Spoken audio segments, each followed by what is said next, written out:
Again, I'd like to ask Mr. Chinnis to lead us in a word of prayer. Please stand.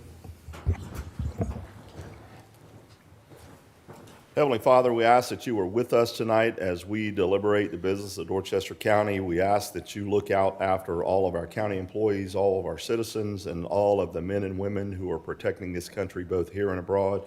We ask this in Jesus' name. Amen. Amen. Amen. You may be seated. Thank you, Mr. Chinnis. Continuing, first item on the agenda this evening is a public hearing and recommendation for second reading regarding rezoning request number 934 for Elliott Locklear to rezone 1.83 acres located on Latson Road near Somerville, TMS number 154-10-13-001 through 005 and -028 through 038. 154-14-07-011 through 115 and 023 through 033 from General Commercial District CG to Single Family Attached Residential District R3. I will open the public hearing. Yes, sir. This first item for your consideration is a rezoning of about 32 individual pieces of property located at Ladson, right out in front of Oakmont Avenue. These properties have been subdivided like this since the 1980s, early 80s, I think going back even before we had zoning, going back to 83, for the intent, we believe, to develop townhomes on the lots. And then over the years, it was rezoned to various different zoning designations, ultimately right now with the general commercial zoning district. General commercial zoning does not allow for townhouse development. But at the same time, general commercial is not, we don't feel, the best fit for this property based on access, proximity to the existing neighborhood right there. With future streetscape improvements coming to Ladson Road, there'll be a median that would force some of that commercial traffic in onto Oakmont Avenue. So the request before us right now is to go to R3, which is a single-family attached. It allows for townhomes. It would allow for single-family detached, although our understanding is that the intent is for townhouse development. The future land use map area designation is medium-density traditional neighborhood, which supports this type of designation. And I will say, I know there was a question that came up at first reading regarding how the future lots may end up being platted. As shown, the existing layout meets the townhouse lot size requirements for R3, so the existing platted lots are about 20 feet by 110 feet. Our minimum requirement is 20 feet with an overall square footage of 1,500 square feet. So it could retain very similar to the existing layout and still be considered conforming. They'll have to make some adjustments for access and stormwater, but it could very much look very similar to the existing. So Planning Commission reviewed the request at their meeting in August. They recommended approval, and it's coming forward with a staff recommendation for approval as well. Thank you, Ms. Ryderson. If there's anyone else that would like to speak on this particular development request, please come forward, your name and address. Tommy Fagan, 111 Ponderosa Road, Somerville, South Carolina. Density, density, density. More kids, more cars, more traffic. Ladson Road's a mess now. You can't get out on Dorchester. You can't get out on 78. It's a mess. So, adding more cars, more kids, and if they sell these as residential townhouses, it'll also be taking this property out of supporting our schools' operating expenses under 388, because residential don't pay for school operating. It's only the 6% commercial type. So I would ask that, given the way things are with the traffic in our schools, that we hold off on this a little while. Maybe we need another car wash. It seems like everybody likes to hear that one. But if you would, please consider this carefully. Thank you. Thanks, sir. Anyone else wishing to speak in the public hearing, please come forward, name and address. Yes, sir. Good evening. Good evening. Elliott Locklear, 128 South Main Street. Just wanted to speak in favor. There's the property got zoned commercial. I don't think anybody in the neighborhood on the road wants more high-volume traffic versus residential traffic. And if there are any questions from council, one of the comments, I think Kira's actually already addressed the comment concerning the lot sizes and whatnot. It'll be taken, whoever does the developing will set that 20-foot. The minimum could be 22-foot wide. It could get wider and shallower in order to accommodate access. There certainly will not be any additional, I shouldn't say no additional. There is separation for possible right in, right out, leaving the site onto Ladson Road, but DOT will not grant a driveway for each townhouse. That's not going to happen. That's not something that's going to cause traffic issues there.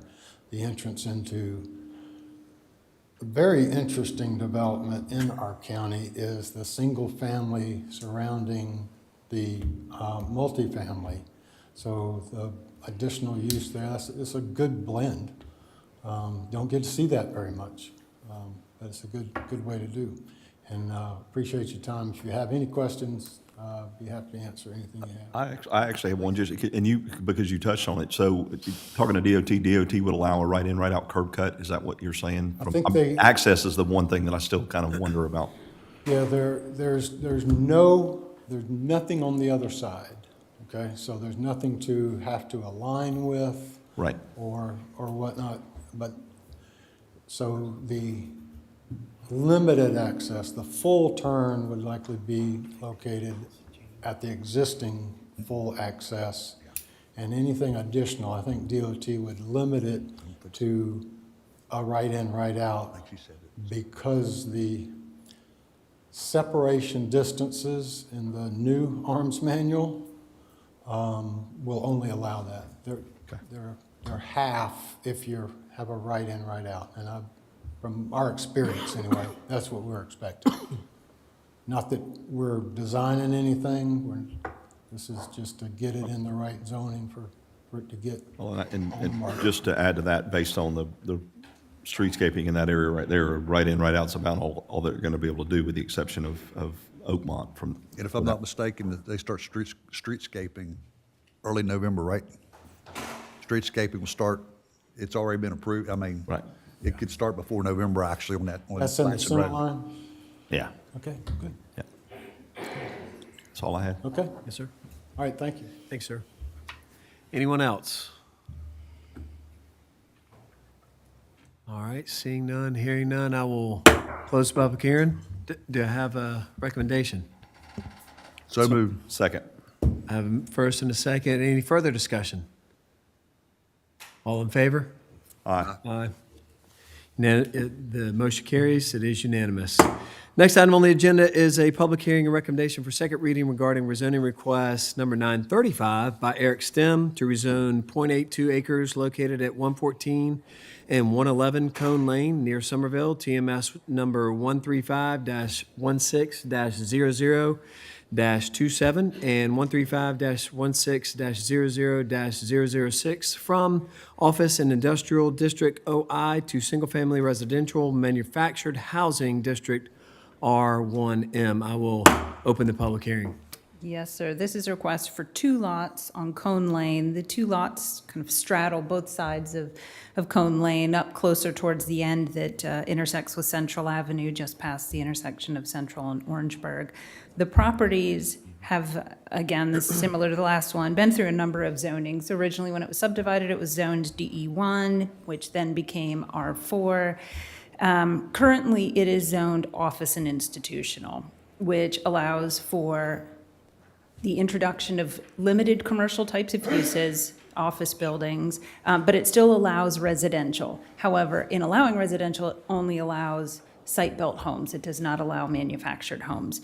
There's already currently a manufactured home on one lot that they're looking to replace, and they'd like to be able to have the possibility to put a mobile home on the other lot. So the request is for R1M, which is a single-family residential. R1 and R2 are both already in the area. Manufactured homes would be allowed, and they're already, Cone Lane has a lot of manufactured homes on it already. So we looked at this, looked at it in terms of the future land use map. The designation there is Village Crossroad, which supports both residential as well as commercial. Took it to Planning Commission. Planning Commission recommended approval. Staff also is recommending approval of it. Thank you, Mr. Reinerson. Anyone wishing to speak on this rezoning request, please come forward, and again, with your name and address.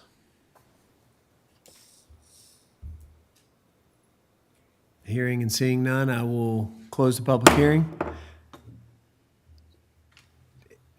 Do you have a recommendation? I'd recommend approval, and we'll go ahead so motion to approve. So moved. Second. All right, so I have a motion, a second. Any further discussion? I think the key here is when you look at this, and again, when you talk about the zoning and you look around there and you drive the road, you see what's there. This is almost a right zoning. Right. We're making it fit, even though the other properties are not currently zoned R1M. That's what's currently there. So we're able to do that. I mean, this may be one that we want to at least address the other folks on that road to see if they would be considering right zoning that to an R1M so that we bring them in compliance in the future. It may make it, we may save ourselves a little bit of time And at that's some point in kind of time. what we were discussing a little bit as well, is the idea was that be a commercial corridor, but that never materialized. Yeah, that and- makes sense, yeah. You know, affordable housing, you know, it being paramount, I think, you know, certainly that makes sense, like you said. The challenge ultimately is Cone Lane, the width of Cone Lane and everything else. When you try to put commercial on there, you've created a whole nother problem from that standpoint. So it's different if you're on Central Avenue, the lots that face Central Avenue, but once you turn in that down Cone Lane, you are clearly in a neighborhood. Yeah, residential. You're not in, yeah. So I have a motion and a second. The discussion, any other comments? All in favor? Aye. It is unanimous. Motion carries. Next item on the agenda this evening is a public hearing and recommendation for second reading regarding rezoning request number 937 by Greg Minton to rezone 3.75 acres located at Myers Mayo Road and Highway 78 near Ridgeville, TMS number 098-00-00-192 and 098-00-00-296 from agricultural residential district AR to general commercial district CG. I will open the public hearing. Yes, sir. This last rezoning is two separate parcels totaling about 3.75 acres. This is at the intersection of Highway 78 and School Street / Myers Mayo Road. So you've probably passed this many times. It's just a field right now, ag field. On the adjacent corner across Myers Mayo, there is already a gas station, largely undeveloped though in that area. We have seen a lot of transition, however, with zoning requests recently coming forward for commercial light industrial, some general commercial in this area. The applicant is looking for general commercial zoning with the intent of a gas station going here. But general commercial would also allow fast food or any other commercial uses. It's the most intense commercial district that we have. The future land use designation at this intersection is employment mixed use, which does support that general commercial zoning. It also would support commercial light industrial. And the lots themselves do comply with our requirements for the location of general commercial as well as the size requirements. We did look at it because it is in proximity to Cypress Methodist Campground, which is recognized in our zoning code as a historical and cultural asset to the community. So as we go through any design review, the rezoning itself does not affect that. But if they were to try to do something different than a gas station, something that was taller that could affect the campground's visual aesthetics, then that would be something that we would evaluate. So I'm noting it just to note it, not that it's something that needs to be taken into consideration right now with the rezoning itself. Anything on this site would go through technical review committee. Staff is recommending approval of the request. It also went to Planning Commission at their August meeting, and they also recommended approval. Awesome. Thank you, Ms. Reinertson. Anyone wishing to speak on this rezoning request in the public hearing, please come forward, state your name and address. You have one? Yes, sir. Good afternoon. Good afternoon. Barry Whalen, Beck LA. It's 29 Linebach Drive. And I'm just here to answer questions. I think that it's been fairly straightforward from what we've worked with the staff, worked with the planning commission. Just want to ask if there's any questions, y'all just let us know. All right. Good. Any questions? No.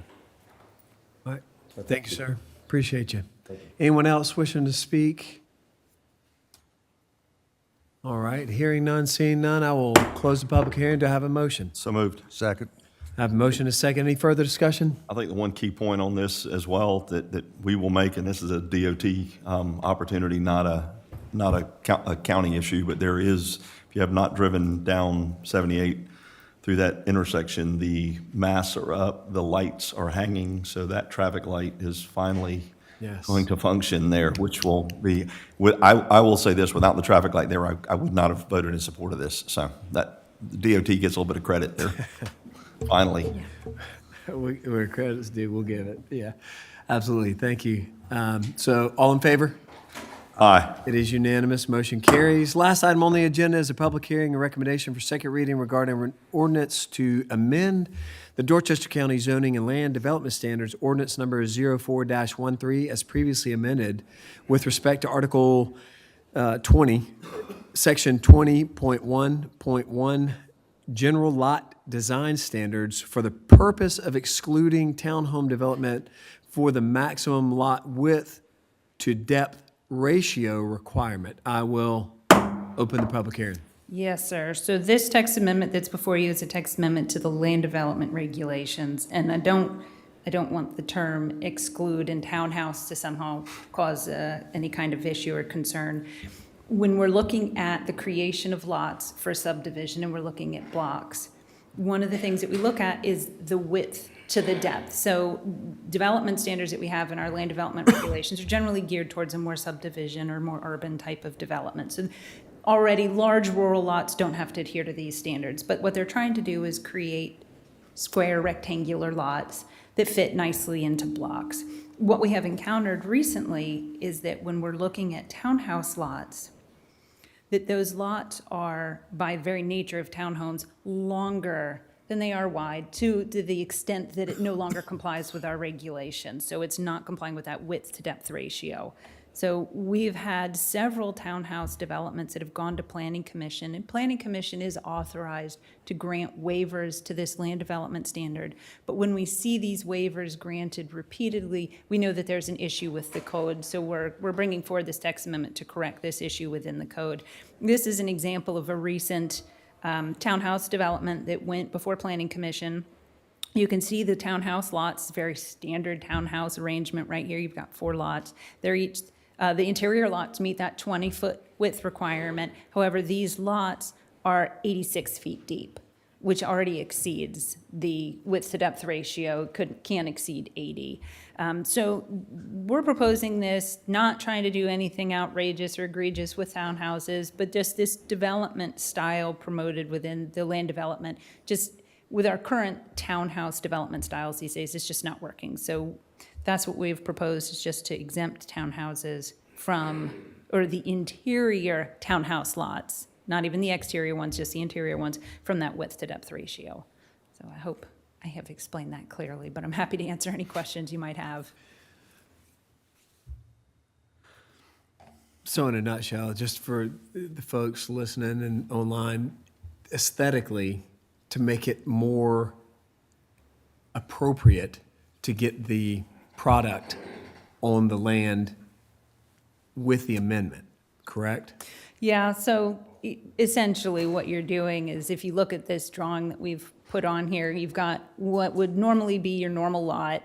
You've got in the center the dash lines are your setbacks. And what we're trying to do by this amendment is make it so that you're not pinching your townhouse product in that central portion. We're still allowing them flexibility to build a larger townhouse product, essentially. Very cool. Thank you, Ms. Reinerson. Anyone wish to speak on this? Please please come forward with your name and address. Yes, ma'am. Good evening. Good evening. I've got a question for you. I'm Victoria Singleton. I live on Orangeburg Road. I've been it all my life. I guess you have too. But anyway, have y'all driven to like Summers Corner, Old Dairy Road? All the houses y'all are building and the infrastructure, traffic is so bad. I'm sure y'all think about that, don't you? Have you ever been to Summers Corner? Yes, ma'am. I mean, there are certain houses there in that area. And Right. every place you go, I mean, like, what about the highways and infrastructure? I mean, I like progress, but gee, we are on an earthquake fault. And we also have, bad hurricanes during hurricane season, so I hope we can survive it. Yes, But ma'am. anyway, I'm sure y'all pray about it and think about it, but please, Thank you. Do you please, have anything please, please. specifically regarding this development, ma'am? no, just Okay. so many buildings. All right. Well, thank you. We But appreciate y'all live it. here too, right? Yes, ma'am. All of you do? Okay. Thank you. Anyone else wishing to speak on this specific development? All right. Not development, regarding the ordinance amendment. All right. Hearing none, seeing none, I'll close the public hearing. Do I have a motion? So moved. Second. We have a motion and a second. Any further discussion? Hearing none, all in favor? Aye. It is unanimous. Motion passes. Any other motions? Motion to adjourn. Second. Motion and a second. All in favor? Aye. We are adjourned.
mic don't make it better. I want to call this October 6th Dorchester County Council meeting to order, and I will ask if everyone will please rise. Councilwoman Rank will lead us in an invocation.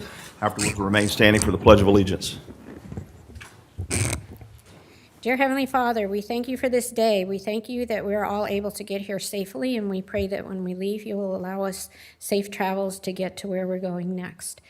Lord, I just thank you during this hurricane season that you kept those 2 hurricanes away, and I pray that you do the same thing with the potential Hurricane Jerry that's out there now. We pray that you'll be with us during this meeting time.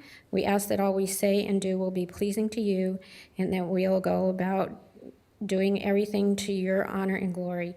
In Jesus' name I pray, amen. Amen. I pledge allegiance to the flag of the United States of America and to the republic for which it stands, one nation, under God, indivisible, with liberty and justice for all.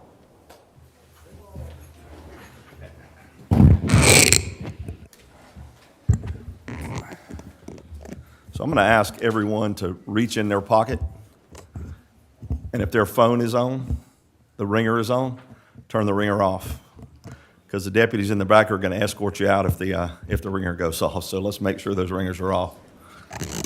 That includes my fellow councilman up here. Escort me out. Mr. Chairman, let me call Todd real quick. And That includes us. So, first item on the agenda is adoption of minutes from the September 15th County Council meeting. Is there a motion? So moved. Second. There's a motion and multiple seconds. Any discussion? All in favor? We are 6 in favor and 1 absent, but on the way. The next item on the agenda is recognition of Dorchester County employees with 20 years or more of full-time consecutive service with the Employee Longevity Program. And I'm going to ask County Council if we will walk down to the front and meet on the other side of the podium. The administrator is going to read those folks out, and they will come forward at this point in time. But I want to ask, how many people are here for their 20-year-plus employees? You want to stand up? I just want everybody to see.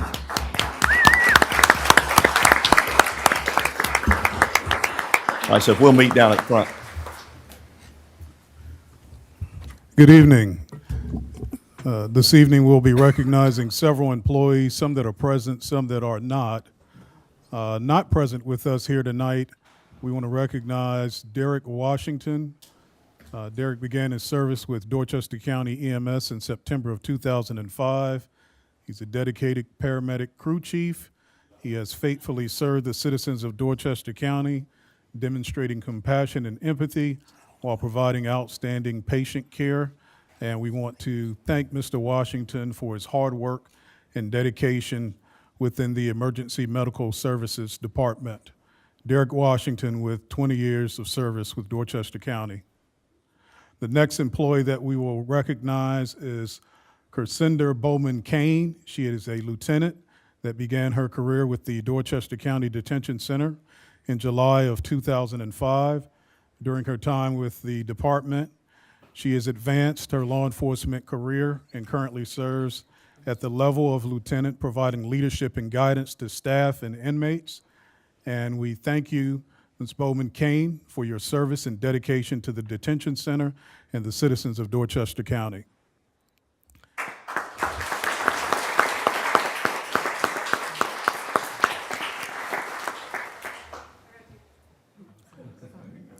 Also not present this evening, Brooks Varn, who began his service in July of 2005. Brooks began his career with Dorchester County Facilities Management Department as a building maintenance worker. During his 20 years of service with the department, he has advanced his career, currently serving as a district manager of facilities and grounds. And we thank Brooks for his dedicated service and for being a valuable member of the facilities team. Again, with 20 years of service, Brooks Varn.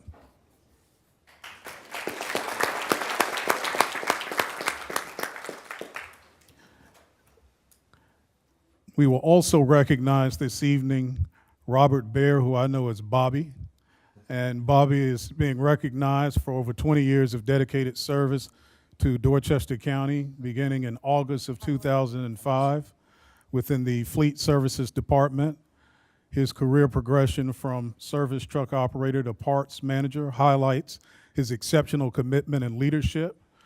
Bobby's diligent efforts are crucial in maintaining the county's fleet, ensuring operational readiness, and we thank Bobby for his loyal service to fleet and to the Dorchester County employees that he makes sure have the vehicles that work properly. Thank you, Bobby.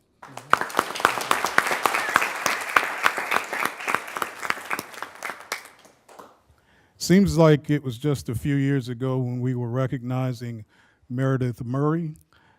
She is with Dorchester County in the voter registration department. And this evening, we are recognizing her for 35 years of distinguished service. She began her tenure in August of 1990 with the planning department and later transitioned to the voter registration department in 1994. In this department, Meredith has advanced to the role of deputy director. Throughout her career, she has been a steady and reliable presence, providing invaluable service to the citizens of Dorchester County. Again, with 35 years of service, we recognize Meredith Murray. Thank you, Meredith.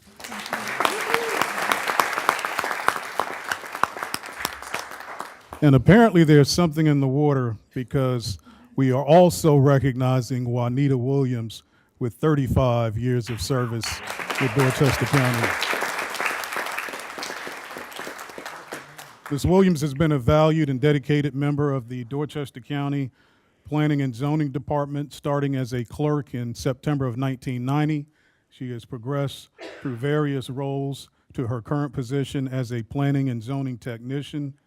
Her experience and expertise are greatly appreciated. She's made a significant impact on the department and the citizens that it serves, and we wish to extend our sincerest thanks for her long-standing commitment to Dorchester County with 35 years of service. Thank you.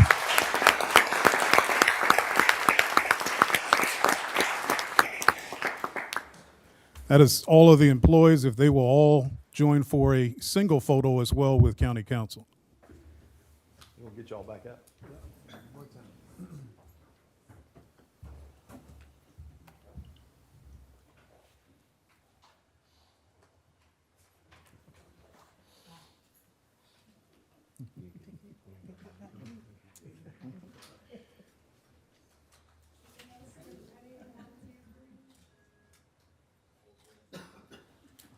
Thank y'all so much. Congratulations.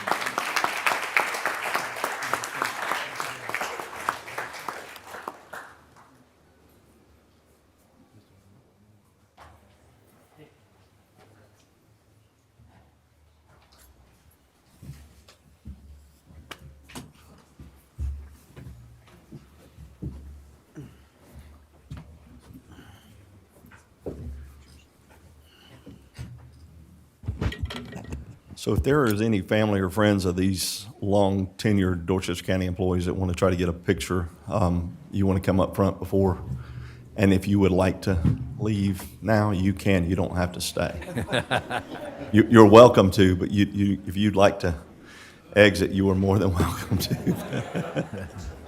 Thank y'all for coming tonight.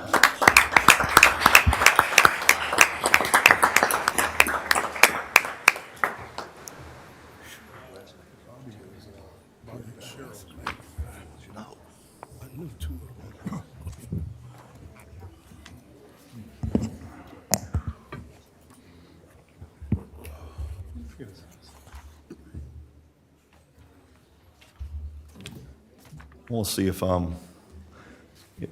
is it the chief and the fire marshal going to come up here? If I can get the chief and the fire marshal to come up here while we're getting out of here, you guys will be ready.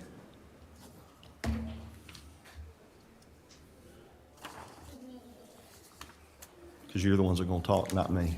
You did know that, right? You want me to talk first, or you gonna, or Mr. Warner speaking first? So, Ricky and Trey are up here. Part order the adoption of the proclamation number 25-15 proclaiming the week of October 5th through 11th, 2025 as Fire Prevention Week in Dorchester County. We're pleased to present Dorchester County Fire Rescue with the official proclamation for Fire Prevention Week for October 5th through 11th. Fire Prevention Week is to raise basic public awareness about the importance of lithium-ion battery safety, increase support for fire prevention efforts, and the highest steps we can take to buy, charge, and recycle batteries safely. Chief? Well, I want to take an opportunity. I hate our timing was off. The sirens and everything behind you is our fire prevention. So that was our grand entrance that we missed a little bit. But I just want to take a quick minute before I let Ricky talk about the importance of what we're doing with the fire safety this month, is to thank y'all for what y'all have done for our fire department. I think in the last 13 years, we have grown. We have made a fire department to be proud of. Without y'all's help, administration, finance, and the men and women of the fire department really have come together, and we've made something to be proud of. And I just want you to thank y'all publicly and let you know that we do recognize it. I mean, we're employees, so we grumble a little bit sometimes, but overall, everybody recognizes it, and especially here in the last year, we have really put on some good things. So I just wanted to take a minute to do that before I let Ricky talk, because Ricky talks longer than I do. So I'll turn it over to him for a minute. Thank you, though. Thank you. Council, thank you. I won't talk too long tonight because Mr. Ward's already given me that eye. So just want to talk to you briefly about community risk reduction and what Dorchester County Fire Rescue is currently doing. Along with NFPA, we're charging for safety doing lithium-ion batteries. And this year we want to put out the importance of lithium-ion batteries because people really don't realize how much it affects you and how many are in your household. They're in your watches, they're in your smartphones, they're in your laptops, your computers, and all of that. They're also in your cars. So if you drive a Tesla, not throwing Tesla, but those are lithium-ion batteries in there. And the problem that we're running into is these batteries go into what we call thermal runaway. Thermal runaway is when they're overcharged and they take off. The problem that we're fighting in the fire service right now is there's no way to put them out. So those are some of the things that we're working on now and actually training our personnel to do that. But in order for us to do that, we have to come out and educate the public to help us with that. So making sure that we're not overcharging our devices, making sure that once they're at 100%, unplug them. Also making sure that when you plug your phones in, also unplug your chargers, because when those chargers are plugged in, they're still drawing current. So all of that stuff overheats and all of that, making sure that we don't put our laptops on our beds. We don't let our laptops on our beds because they get heat, and then we have conduction of heat, and that's where our fires start. So we want to take this time to actually educate our public on what the dangers that we have right in our own households. So we thank you for your support and all that you do for us. And as I always tell the chief, as much more you can do for us, we'll take it. Thank you. Thank you very much. Appreciate all that you do. The next item on the agenda.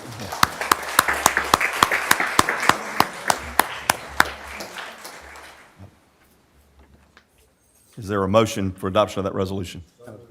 There's a motion in a couple seconds. Any discussion? All in favor? Aye. They are unanimous. Next item on the agenda is adoption of resolution number 25-15, a resolution increasing the expenditure of matching funds previously committed pursuant to resolution number 24-16 adopted by Dorchester County Council on August 19, 2024 for the Stratton Capers Waterline Replacement Project. And I will entertain So that. moved. Second. There is a motion and a second. Any discussion? And I'm going to let Mr. Ward. Mr. Chairman and Council, we are blessed and fortunate to secure $1 million grant. Our lowest bid came in at $1.5 million. So as a result of that, we needed to increase our local match to $540,300. And so by resolution, we're asking County Council to communicate this information to the South Carolina Department of Commerce. Any other discussion? All in favor? We are unanimous. Next item on the agenda are requests to address council, and I'm going to go through this. I'm going to ask everyone, if you haven't been up here before, I know sometimes people ask about that question, ask you to come up, state your name, address, and you have 3 minutes to speak. And I'm usually pretty strict about the 3 minutes. I'm going to be even more strict today. So you will see the countdown of the 3 minutes, and I do need you to hold within that 3 minutes because we've got a number of folks in here. First one, if I'll call forward, and I think it's John Coldwell. Is it Cadwell?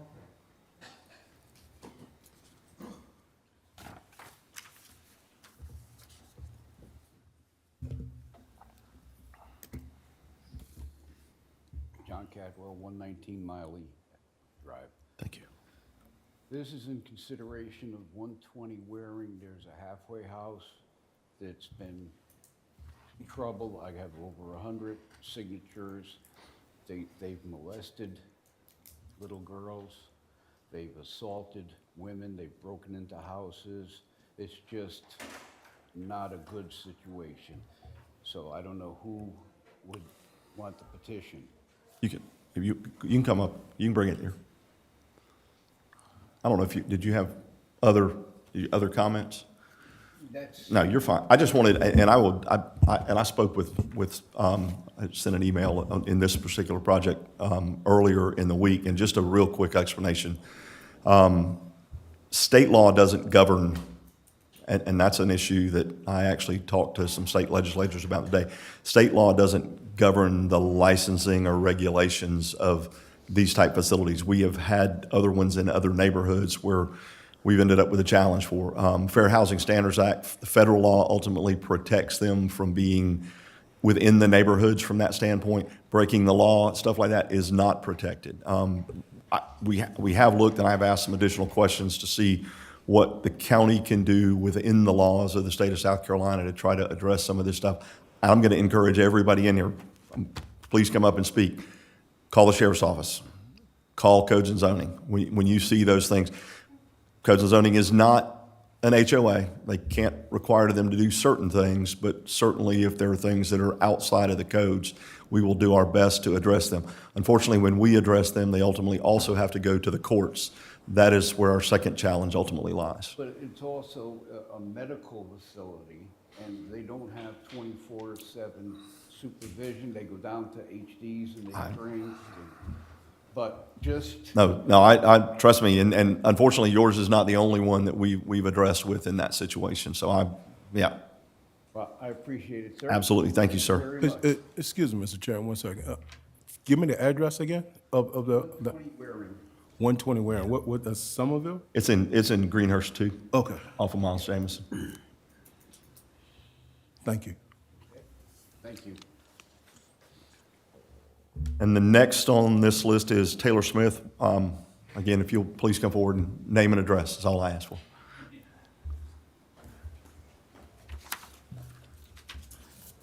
Taylor Smith, and I live at 235 Judith Drive. So I want to speak on 127 Miley Drive. We have been dealing with this house for over 20 years. Now the roof is starting to cave in. You have trash bags from floor to roof. They are now crawling out of a window in order to get out. We have to deal with rats, and between 5 years growing up, we had to kill over 100 rats. I'm sorry, we're just over it. Sure. I have pictures If you on my phone. if you want to send them from the standpoint of either to, and I don't know. 127 Miley It's Drive. 127 Miley. I have pictures, and I know that Codes has gone out there recently. This is, Yeah, but once they see them come, they just leave. So it's habitual, so I can tell you this has been, 20 years. I don't know how long you've been, how long you said you lived there, but this is not new. And every once in a while they clean up. For the record, I do not live. No. No, I've lived here my entire life, so Thank you, ma'am. you're welcome. I got to put these on.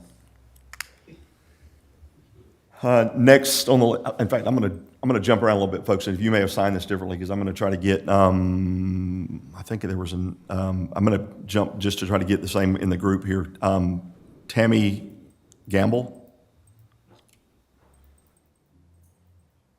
because I know kind of where some of them are together, so.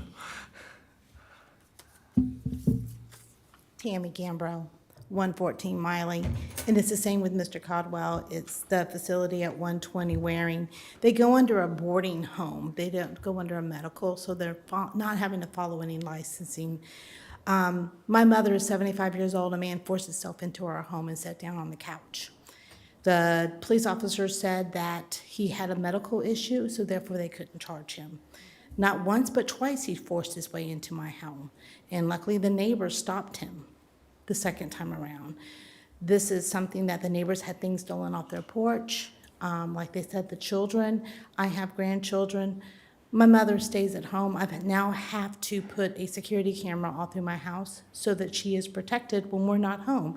We should not have to live like prisoners because of these people, and the owners nor the management company that's running this is handling it. I know that like City of Charleston has controls over Airbnb. Is there something that zoning can do to control over these boardings in Airbnb? Unfortunately, having gone through with our building and codes folks, we are very limited. Now, what I'm going to jump out on a limb here. What I am going to tell you, I appreciate everybody coming tonight. Your state representative in that area, I believe, is Gil Gatch. Okay. Call Gil. At the state level, if they required licensing of these properties, and again, just so you know, if you're not affected by this in Greenhurst 2, you may be affected by this in Briarwood, or you may be affected by, and I'm going to name neighborhoods that I represent simply because I have talked to folks in there. Spring Grove, actually Quail Arbor 5, there is a group home there, and they've done really well. I live in Newington, and there's a group home in Newington, and that ultimately is not the same deals that you're dealing with. But Greenhurst 1 is the same. There was a frequent, I think Ricky's already left, but we'd sent Ricky out there a couple times in that neighborhood trying to address certain ones. And because they are not licensed at the state level, it becomes much more challenging But he and is long-term licensed. for He us is- to be able to try to address The that. LLC is licensed with the state secretary. But licensed as a business or a nonprofit, that's a different level of addressing than having somebody live in there. So but the county attorney, deputy county attorney is, Yeah, there's one gentleman laying by a tree, and he's not well at all. And I think it's due to the fact that I don't think they let him stay there because he doesn't have money to stay. But they're going to the bar up the street and asking for money to take an Uber so they have money to eat with, because I think these facilities are taking their money, but they're not being treated well. I have very little doubt that you're 100% correct based on my experience in the past Okay. dealing with them. We'll try. All right, thank you. Thank you. And I think, and I'm going to apologize as I say this, the last but not least on that specific issue is, and I think it's Britton Campbell. I think there may be a hyphen there, but I can't. I apologize. So I'm here for the same thing. My name is Britton Campbell Lee. I am at 118 Waring Road, so I'm literally the house behind this house in question. From what I've heard, from what you've told the other people that have come up, there's really not much you can do. However, I just did want to present as well, just another little tidbit. Thank you. That the school bus also stops right in front of this area. So, I mean, these people have access to dozens of kids that come down the street, and the one that was actually harassed is here as well. But in addition to that petition, we have photographic evidence of these guys just not being decent neighbors at the very least. And I'm sorry to keep beating a dead horse with y'all, but I just would like to know, so we go to, you said his name was Gath? Gil Gatch is a state representative that covers that, and again, because there is no state law that regulates this, that's one of the challenges. They don't have to go for licensing, that they could be revoked at the state level from that standpoint. The Fair Housing Standard Act is going to allow them to create this type of home in a neighborhood, but the fact that they don't have any standard of care, look, I can tell, the stories you've heard are, unfortunately for me, not new in other neighborhoods where sometimes some of the group homes have left. I will make certain at the end of this that Chief Richardson actually gets a copy of a transcript, at least, of some of the public comments here to see if, when we got deputies in the back, that I'm certain will do the same thing from that standpoint, so. Yeah, I just don't like it that my kids, he's 2 and he's very social, but these guys, and I think it was the same one that harassed her, came up to the fence and was trying to get my 2-year-old over to the fence. So I just picked him up and told the guy not to speak to him again. But that's happened twice. And I don't know why he was calling over there, but they've also like done horrible things like urinate on my fence, and they have kicked my fence because my dog was laying next to it. So it's just like, sorry about it. No, thank you. But I thank you for your time. Thank you, appreciate Mr. that. Chairman, if I may? Yes, please. Yes, sir. Ma'am, I'm dealing with the same thing in my district. So it was 2 things that we did that got immediate attention out there that kept it. First, we call DHEC. Okay, do you have? Please call, everybody forget about them. Call DHEC and let them know your complaints. That'll get the ball rolling. And of course, we had contact the sheriff office. And so now we have, we got a paper trail, and also we got an eye on the people. Because we had the same issue. Man, it was laying in the road, there was harassing people as they come out the store, and it's one company in particular in my district that's been doing it. Now, since we called DHEC, now we got the light shining back on the company now.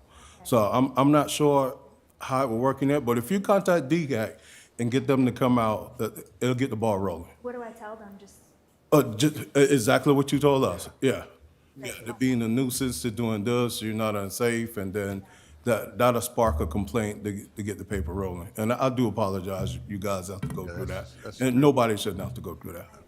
All right. And I'm gonna, the last comment I'm gonna say from that standpoint is, if they're doing business in Dorchester County, in my opinion, they have to have a business license. And if they don't have a business license, they can't be doing business in Dorchester County. And I am questioning whether or not they have, I asked that today because I know some of the other limitations that we have, that is not a limitation that we have. So we're gonna look at that opportunity as well to make sure certain they have business license. thank you. I Sure also have thing. the names of the business, like the people that we have in contact that have told us to reach out to this number if you have problems, but they have dodged all of our calls, our Oh, yeah. text messages. Have you got, I have their names. is that something you can leave with us? Yeah, Okay, I have 2 of the same place. that's all right. Thank you. Though I have a feeling that, I'm glad it's in writing, but I have a feeling that we may know the names and numbers of that one in certain cases, so. The actual phone numbers, Yeah. but they're not on that paper. I got you. Thank you. Did I miss anybody? Like I said, I know the street names there. I don't think I missed any of those associated folks that had signed up on this thing prior. Is there anyone that had signed up prior? I don't think so. Okay. So now I'm going to jump around here and try to get to, this is where I may miss out a couple, but I'm going to ask Tabitha Carter if she'll come forward and I'm guessing based on the address, and this is not in my council district, but this is probably relating to a rezoning request that we are going to address this evening. So, but please, just give your name and address. Good evening. Tabitha Carter, 462 Old Fort Drive. I'm here representing our neighborhood. We are here to oppose the rezoning request for 125 Ronald Drive.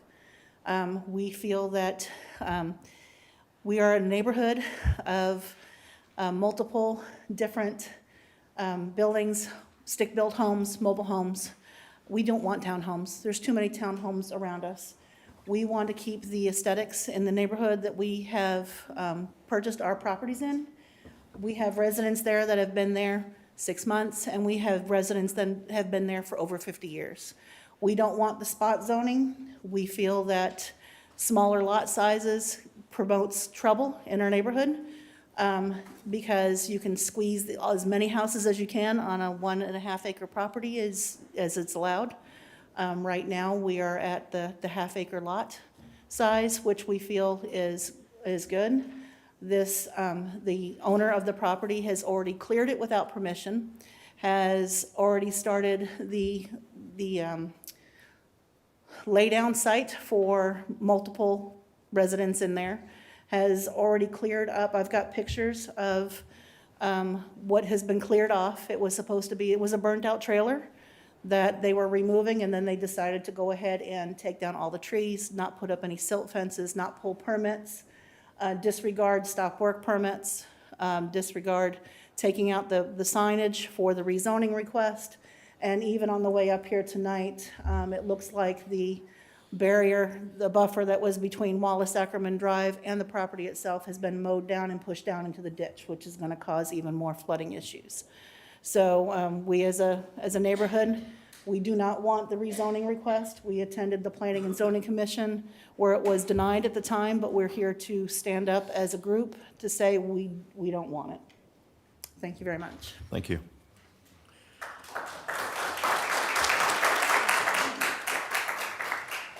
So the next person is Ms. Young. You're good? You sure? You're still on the list. You got 3 minutes. Okay. Is there, I'm looking. That's everyone from Old Fort, I believe. Okay, thank you. Next on this, and again, I'm jumping around a little bit trying to get the same areas. So I'm going to ask Ms. Tammy Hutto.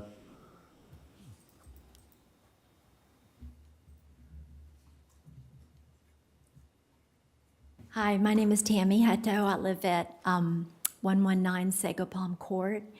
And this is regarding a rezoning request for Trinity Construction, LLC. And I guess what I'm here for is to say that I've been a resident for 13 years of Butternut Ridge subdivision, which backs up to Ward's Nursery Landscaping, as well as the Trinity Construction, LLC, which is in Dorchester County, Knightsville. It's been in the past few years that we, the residents, all along Butternut, have had issues regarding the following. Excessively loud noise levels due to increased activities from Trinity Construction as their concrete trucks grind and crush concrete, maneuvering it around, and now we're finding that they have mounds of asphalt as well. Also, increased levels of toxic dust, silica, being emitted into the air, settling on our properties, which we butt right up to that property. Exponential flooding, we were trying to figure out where this was coming from, in the entire area, and in particular to our subdivision that backs up again to Trinity Construction, LLC. Our area consists of schools, elderly, children, veterinary clinic, and we feel like they're at a health risk, as well as the flooding on our roads and properties is unbelievable in the past 3 to 4 years. And so we are requesting a cease and desist of all activities that are in noise, we believe, noise, air, flooding violations by this company. That's it. Okay. Thank you. Now, I want to make sure you're talking about abutting this property. You're actually, Sago Palm Court is a, I'm putting this, so your Matthew Ward is sort of in between the entrance at least. Okay. That's Yes. all. Okay. I'm looking at it on this map trying to figure that It's out. Okay. like You're right good. there. Yep. Okay. Thank you. I'm probably going to ruin this one too. Mike, is it Cuggy? You got it. Okay.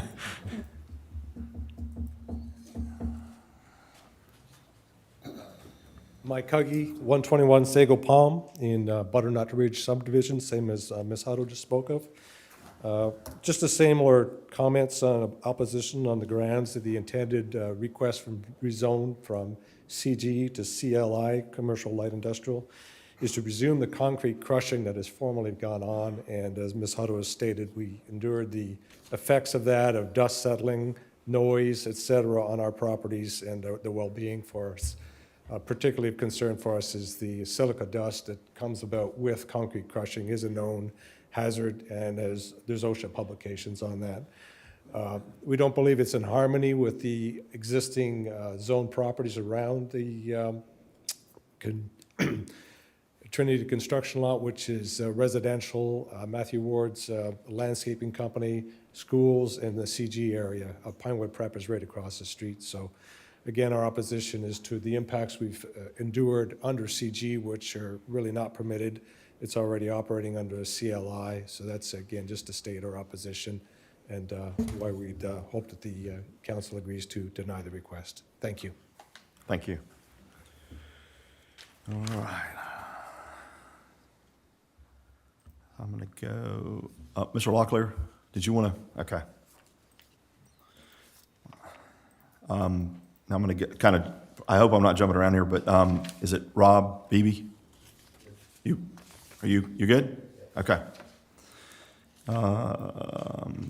Ms. Glover, Grey Goose Lane, Ms. Glover?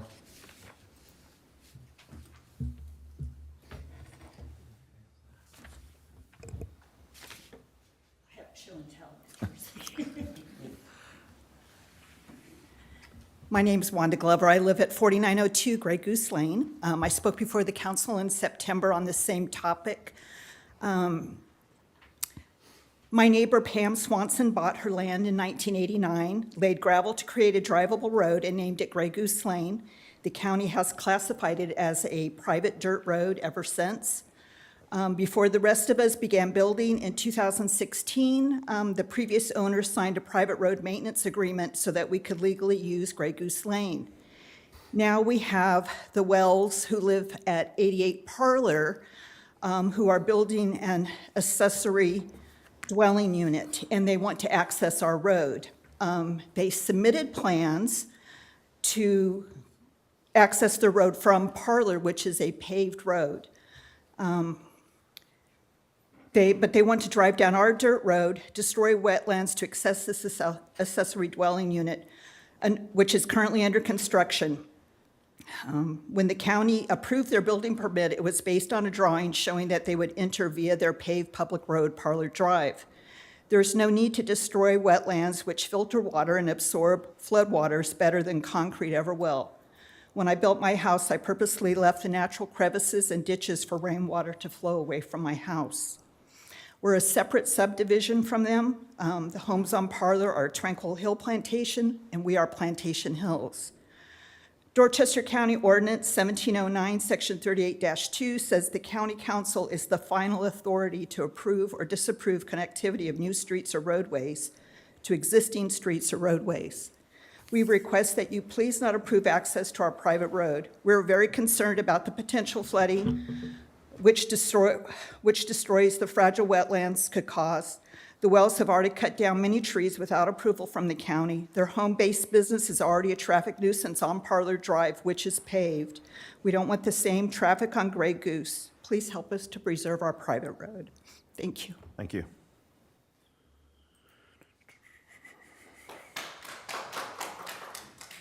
I want to make sure, I think I've got them all here. I haven't forgotten anybody. I'm checked off on that one. I'm good. So next is Ms. Judy Britt. No? Okay. And finally, I have then, last but not least, is Ms. Dorothy Hodges. Oh, okay. So thank you all for coming up speaking tonight. I know if it was your first time, everybody did a good job. So I know that's usually the first thing they say is they're worried about coming to speak. Don't ever worry about coming to speak. Most of us can't do it either. So the next item on the agenda is correspondence. Mr. Ward's got some very positive correspondence. I'm going to let him. Mr. Chairman and Council, the Dorchester County Library provided its 2025 annual survey that was completed and submitted to the state library system.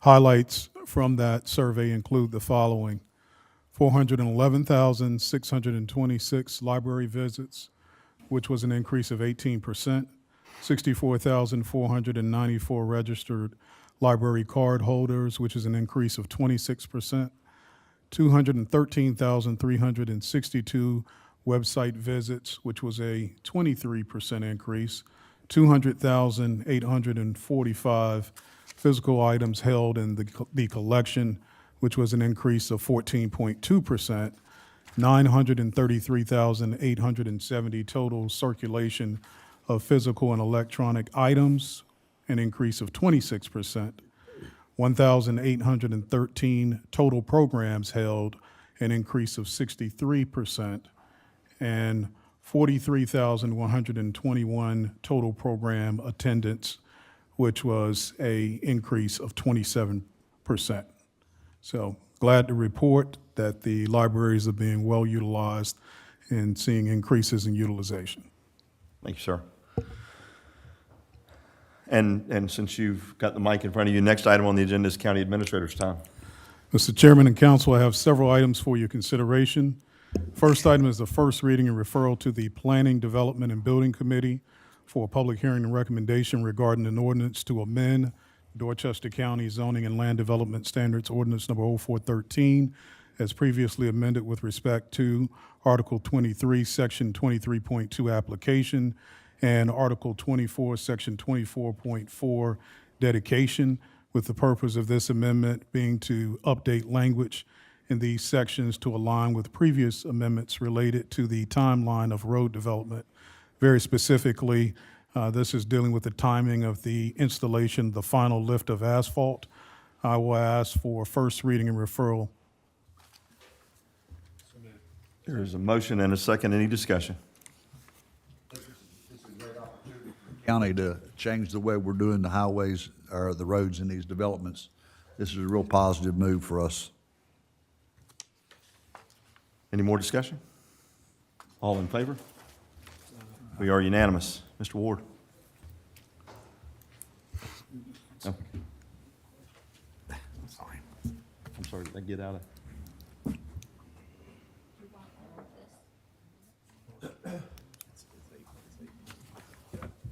Sorry about that.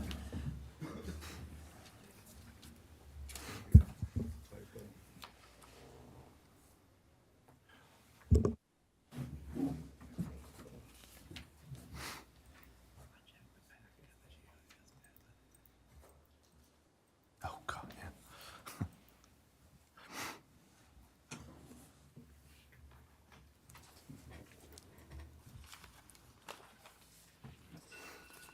We have a mistake in papers.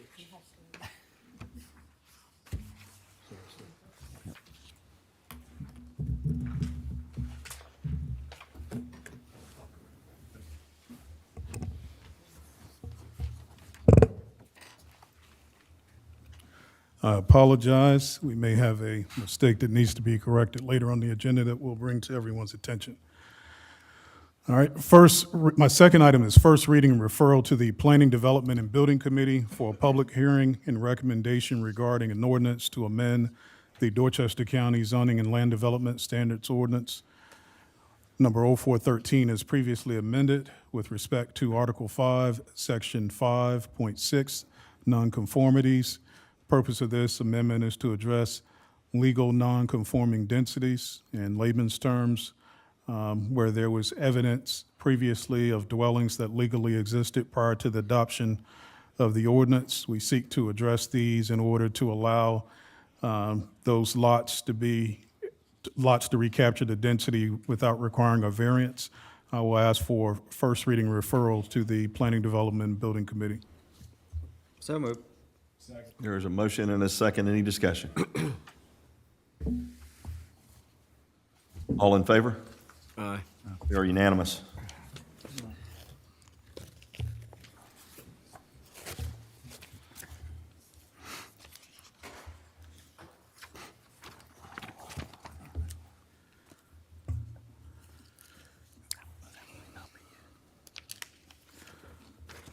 The next item I have for your consideration is first reading and referral to the Planning, Development, and Building Committee for a public hearing and recommendation regarding rezoning request number 936 for Michael Condon to rezone. The acreage should be 8.55 acres located on Central Avenue near Somerville, TMS number 13500000008 from single-family residential district R2 to single-family attached district R3. And I'll ask that you give first reading and to refer this matter to the Planning, Development, and Building Committee. So moved. There is a motion and a second. Any discussion? All in favor? Oh, sorry. I was just apologizing for the interruption, and I meant to bring it to your attention sooner, but hey, as you saw, I came running here at the last minute. And actually, when I saw him marking it, I recognized, I happen to have at least paid attention to this one for sure. Thank you. Sorry about that. No, you're good. Any other discussion? All in favor? Aye. We are unanimous. Next item I have for your consideration is first reading referral to the Planning, Development, and Building Committee for a public hearing and recommendation regarding rezoning request number 938 for Joanne Simmons to rezone .95 acres located on Central Avenue near Somerville, TMS number 135-16-00057, from single-family residential district R2 to neighborhood commercial district CN. Ask for first reading and referral. So moved. Second. There is a motion and a second. Any discussion? All in favor? We are unanimous. The next item we have for your consideration is first reading referral to the Planning, Development, and Building Committee for public hearing and recommendation regarding rezoning request number 939, John Munzemeyer. I think I said that correctly. To rezone 1.3 acres located on Boone Hill Road near Somerville, TMS number 14407090006, from single-family residential manufactured housing district R1M to neighborhood commercial district CN, and TMS number 14407090007, from single-family residential district R1 to neighborhood commercial district CN. Ask for first reading and referral. So moved. There is a motion Second. and a second. Any discussion? All in favor? Aye. We are unanimous.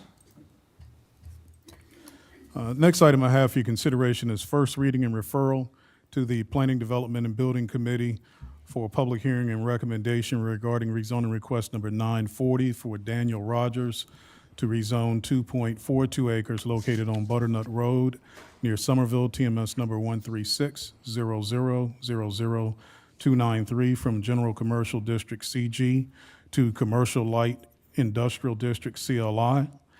Upon the recommendation of the Planning Commission as well as Planning and Zoning staff, ask that you consider a motion to deny first reading.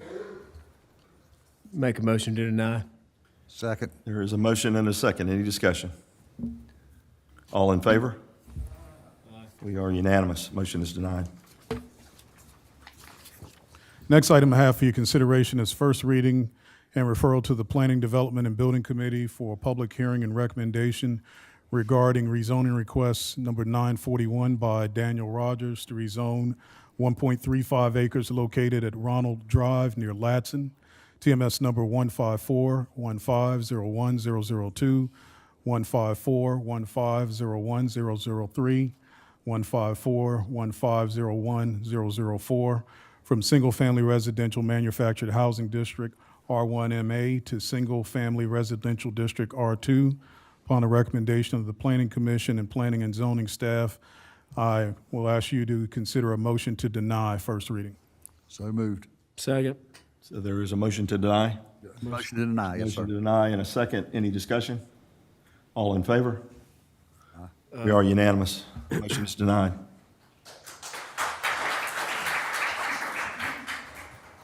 Next item I have for your consideration is a request for approval to order one Type 1 ambulance for acquisition in fiscal year 2027. This gives us an opportunity to reduce the lead time from its current 36 months by 8 to 9 months, and also would allow a discount of $38,400. Payment would be due upon delivery. I ask for your approval. So moved. Second. There is a motion and a second. Any discussion? I don't know if you haven't looked at those numbers and you realize what the lead time for this is, a 3-year lead time for a Type 1 ambulance. So this is ultimately us just trying to get ahead of that curve to make sure that we maintain our ability to serve the community. Any other discussion? All in favor? We are unanimous. Next item I have for your consideration is a request for approval of additional funding for the Polk Swamp CAP 206 Aquatic Ecosystem Restoration Project. Both the federal share and the local share have a need to increase due to increasing costs, with the federal share increasing to $4,130,046.14. We're asking for an increase in the local share in the amount of $894,871. This is to ensure adequate funding available for the real estate acquisition. Ask for your approval as presented. So moved. Second. There's a motion and a second. Any discussion? I want to throw something out there just from the standpoint, when we we sat and talked about this from a council standpoint several times about the funding to the reclamation of Polk Swamp, and we worked with the Corps of Engineers, and a couple times it did not receive positive reading. When it finally received a positive reading, I'm not saying it's any relationship, but when we finally received a positive reading on the funding of this Polk Swamp reclamation, which ultimately was a problem that nature created during Hugo, our ability to work with the Corps has multiplied tenfold from that ability. Today at a COG meeting, basically, I was able to have the COG Executive Committee meeting. The COG Executive Committee meeting, the COG members of the Executive Committee agreed to look at what we asked for in our compensatory storage recently, and what was asked of us is to seek a regional watershed flood zone study for Berkeley, Charleston, and Dorchester County. And the Executive Committee was fully in support of that, and ultimately the Corps is currently working with Charleston County in part of their flood zone area. So the ability to potentially combine that and get an overall regional study with the support of the COG is, I told them it may not hurt that our support from Polk Swamp specifically, hopefully, will help us with the Corps from that standpoint. So is there a motion? I guess we had a motion, sorry. Any other discussion? All in favor? Aye. We are unanimous. Next item I have for your consideration is a request for approval to amend the HR policy manual to add positions to the home garaging list. Very specifically, there is one position as community paramedic supervisor that we're requesting to have added. And the remaining changes are related to changes in title, but not additional positions. So at this time, we ask that you would approve the addition of the community paramedic supervisor position for home garaging. So moved. Second. There's a motion and a second. Any discussion? All in favor? Aye. We are unanimous. Next item for your consideration is a request for approval of additional funding for the Ridgeville Rid traffic study. I will ask that you approve additional funding in general fund balance of $97,840 to cover the costs associated with the Ridgeville Improvement District traffic study. In the event the district is established, the fund would be reimbursed accordingly. So moved. Second. There is a motion and a second. Any discussion? All in favor? Aye. We are unanimous. Next item for your consideration is first reading of an ordinance to amend the business license ordinance number 23-33 of Dorchester County, South Carolina, to update the business license class schedule for classes 1 through 8 as required by Act 176 of 2020 of the General Assembly of South Carolina. It's a requirement in every odd year, both for cities and counties that have a business license, and I ask for your approval of first reading at this time. So moved. Second. There's a motion and a second. Any discussion? All in favor? Aye. We are unanimous. Next item I have for your consideration is a request for approval authorizing the county administrator to designate temporary office space at the former Trident Quick Job Center in St. George for the disabled American veterans. This would be on Tuesdays of every month at 6 p.m. and twice a week for claims to be processed 9 to 2 p.m. and 6 to 9 p.m. with the understanding that the Veterans Building is being completed on Highway 15, so this would be temporary. Ask for your approval as presented.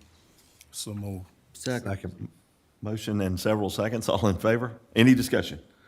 All in favor? We are unanimous. Sorry. Next item on the agenda are committee reports. Mr. Crosby? Yes, sir, Mr. Chairman. Earlier this evening at 5:32, the Planning, Development, and Building Committee held its October 6th meeting. If it pleases the council, I'd like to take all 4 of these up as they were all motion to approve unanimous. Any objection? So, all right.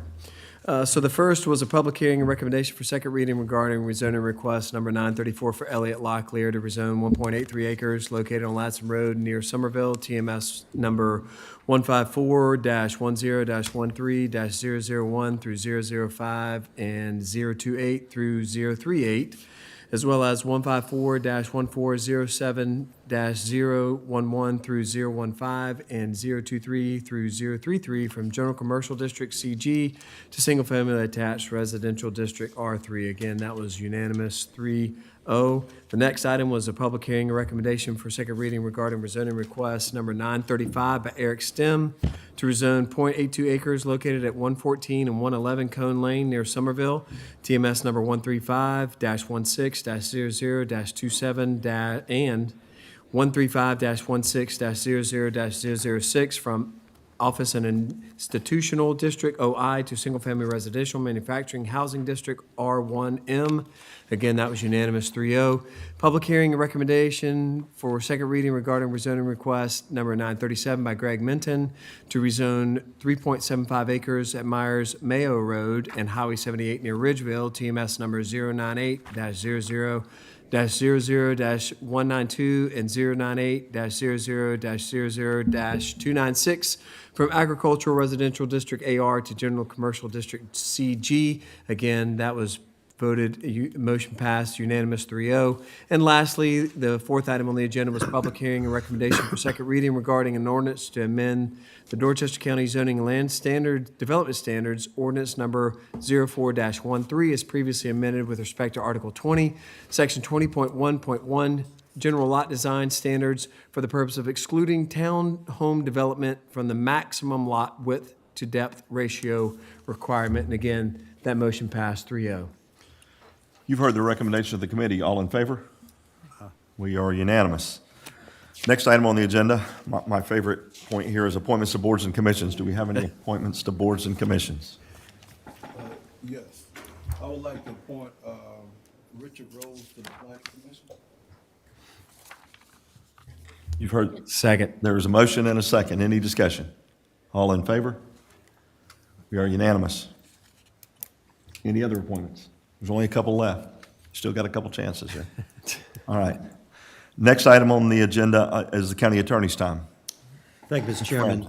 With respect to the first item in my time, which is the public hearing regarding the proposed conveyance of land owned by the county with certain TMS numbers, that matter needs to be postponed.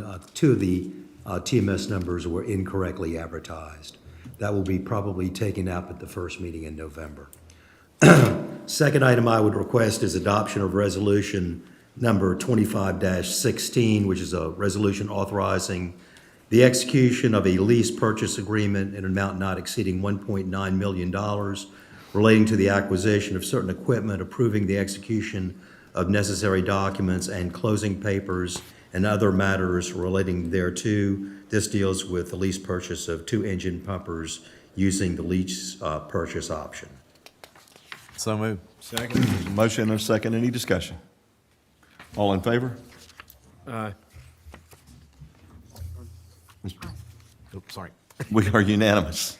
Next, Mr. Chairman, I would request second reading of an ordinance authorizing the amendment of the existing amended and restated agreement for the development of a joint county industrial park by and between Dorchester County, South Carolina, and Orangeburg County, South Carolina, dated as of May 17, 2010, to enlarge the boundaries of such industrial park to include certain property located in Dorchester County, South Carolina, now or to hereafter owned and/or operated by a company identified for the time being as Project Dorchester Housing and/or one or more companies related thereto, and other matters relating thereto. I would request second reading of that ordinance.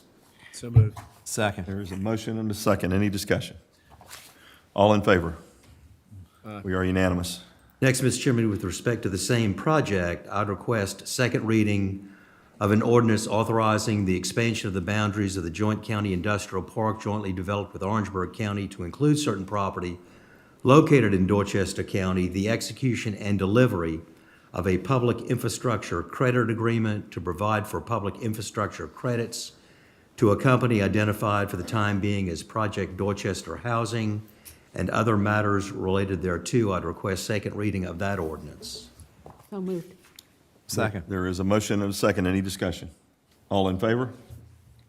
We are unanimous. Currently, Mr. Chairman, I believe the public hearing on both of those ordinances and third reading will be the second meeting of this month for informational purposes. Thank you. Next, I'd request the transfer of water service territory from Dorchester County Water and Sewer to the Dorchester County Water Authority to provide water service for the Summers Corner Fire and EMS Station, which is TMS number 168-00-00-034, located near the town of Somerville. The Dorchester County Water Authority has the closest water line to serve that site. Would request authorization for the transfer of that water territory. Is there a motion? So moved. Second. There's a motion and a second. Any discussion? All in favor? I'm sure Adam is happy that.